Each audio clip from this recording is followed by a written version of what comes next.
अब इसी संदर्भ में मैं एक जानना चाहूँगा कि डाइल्यूशन क्या होता है? मैं काफ़ी टर्म सुनता हूँ होम्योपैथिक के अंदर कि डाइल्यूशन नाम का एक शब्द आता है आपके होम्योपैथिक डिक्शनरी में, तो वो क्या चीज़ है मैम डाइल्यूशन?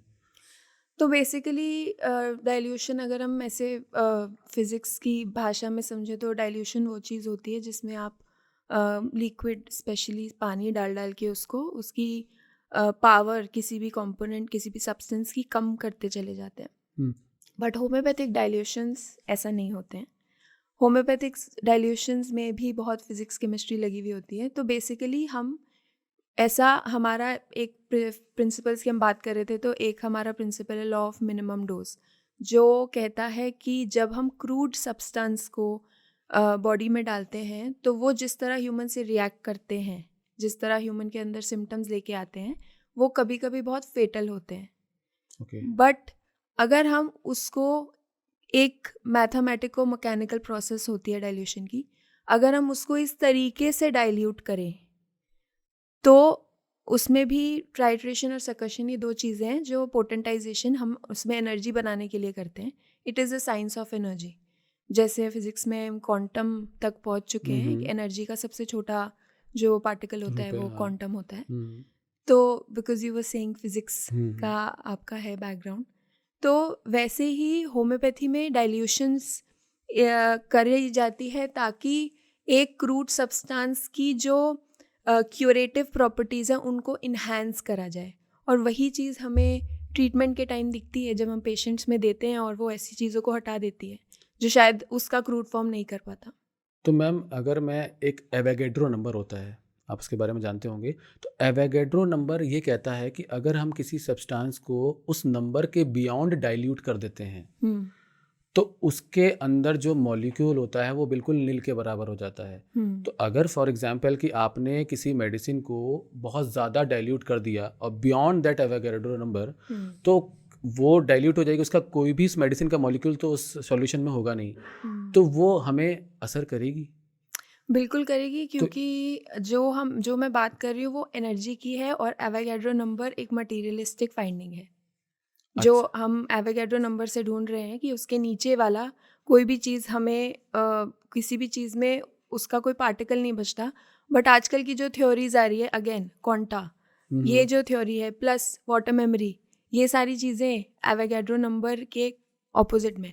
कहने का मतलब ये है कि ये सारे लॉज़ जो हैं वो हमने अब तक की हमारी इन्फॉर्मेशन से बनाए हैं। बट दैट डज़न्ट मीन कि ऐसा कुछ एग्ज़िस्ट नहीं करता। Maybe humankind is yet to discover beyond Avogadro number. जैसे कि लॉ ऑफ ग्रेविटी है, तो एप्पल जब गिरा नहीं था तब, या फिर न्यूटन के ऊपर एप्पल नहीं गिरा था, इसका मतलब ये नहीं कि तब लॉ ऑफ ग्रेविटेशन नहीं थी। हाँ, तब भी ये थी। सारी चीज़ें थी, बस हमने डिस्कवर एक पॉइंट के बाद करी थी। तो इसीलिए ये कहना कि एवोगैड्रो नंबर से नीचे चली जाती है होम्योपैथी इसलिए उसकी एफिकेसी कम हो जाती है, ये कहना सही नहीं होगा। अच्छा, अब आपने कहा था कि वाटर मेमोरी कुछ मेमोरी। शब्द यूज़ किया था आपने। तो अगर मैं अगर समुद्र की बात करूँ, समुद्र में बहुत पानी है और उसके अंदर मैं अगर एक बॉटल पॉइज़न मिला दूँ, तो वो तो 100 क्या लैक्स टाइम वो डाइल्यूट हो जाएगा उसके अंदर। तो क्या वो भी एक मेडिसिन हो जाएगी? नहीं, एग्जैक्टली मैंने यही बोला कि ये इतना इजी नहीं है। ये ऐसा नहीं है कि हमने एक रूट सब्सटेंस को पानी में डाल दिया और वो होम्योपैथिक मेडिसिन बन गई। उसमें जो प्रोसेस आती है जिसे हम पोटेंटाइजेशन कहते हैं, हम एनर्जीज बनाते हैं। जैसे कि इस जो पोटेंटाइज़ेशन को थोड़ा-सा ब्रीफ़ करेंगे एक बार? हाँ, तो 2 तरीके हैं जिससे हम बनाते हैं, एक टाइट्रेशन होता है, एक सकशन होता है। बेसिकली इनसॉल्युबल और सॉल्युबल सब्सटेंसेस के लिए होता है। इसमें हम एनर्जीज़ बनाते हैं। तो एक पूरा तरीका होता है विच अभी मैं शॉर्टली तो नहीं एक्सप्लेन कर सकती, बट ये हर एक होम्योपैथ बच्चे को पढ़ाया जाता है फर्स्ट ईयर में कि ऐसा नहीं है कि पानी डाल दिया और वो बन गया। इस तरह उसमें एनर्जी बनाई जाती है या ट्राइट्रेशन से उसका पूरा प्रोसेस होता है, हुँ, 3 हुँ। बार ऐसे 3 बार ऐसे। मतलब there is a whole process जिससे हम डाइल्यूशन करते हैं। इट्स नॉट लाइक कि पानी मिला दिया। पानी मिला दिया।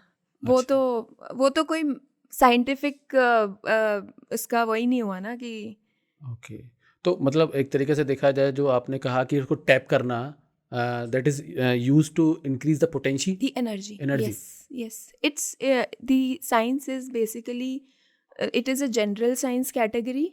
मतलब कि हम मेडिसिन्स के थ्रू ही लोगों को ठीक करते हैं, कोई टॉपिकल एप्लीकेशन वगैरह से नहीं करते हैं. सेकेंडली कि हम एनर्जीज पे काम करते हैं. मैं आपको एग्जांपल देती हूँ थोड़ा और समझाने के लिए. जैसे again taking example from science, हम मैग्नेटिज्म समझते हैं, राइट?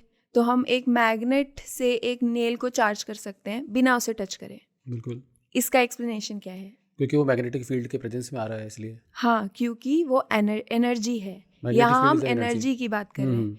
हम पूरे यूनिवर्स को अगर समझने की कोशिश करेंगे तो वो यही होगा कि कैसे मून अर्थ के अराउंड घूम रहा है. अगर ग्रेविटेशनल फोर्स थोड़ी सी कम होती या ग्रेविटेशनल फोर्स थोड़ी सी ज़्यादा होती तो क्या वो मून वहीं पे घूमता? नहीं. एग्जैक्टली. तो ये सारी चीज़ें एनर्जी है. तो इसी तरह हम किसी क्रूड सब्सटेंस की एनर्जी पे काम करते हैं, उसकी एसेंस लेके. ज़रूरी नहीं उसमें मटीरियलिस्टिक एक कण प्रेजेंट होना चाहिए. तो बेसिकली यू आर सेइंग कि हम एनर्जीज पे चल रहे हैं होम्योपैथिक के अंदर. बिल्कुल. और ये चीज़ें जो जैसे क्वांटम फिजिक्स है, ये होम्योपैथी के बाद डिस्कवर हुई है. होम्योपैथी इससे पहले डिस्कवर हुई थी.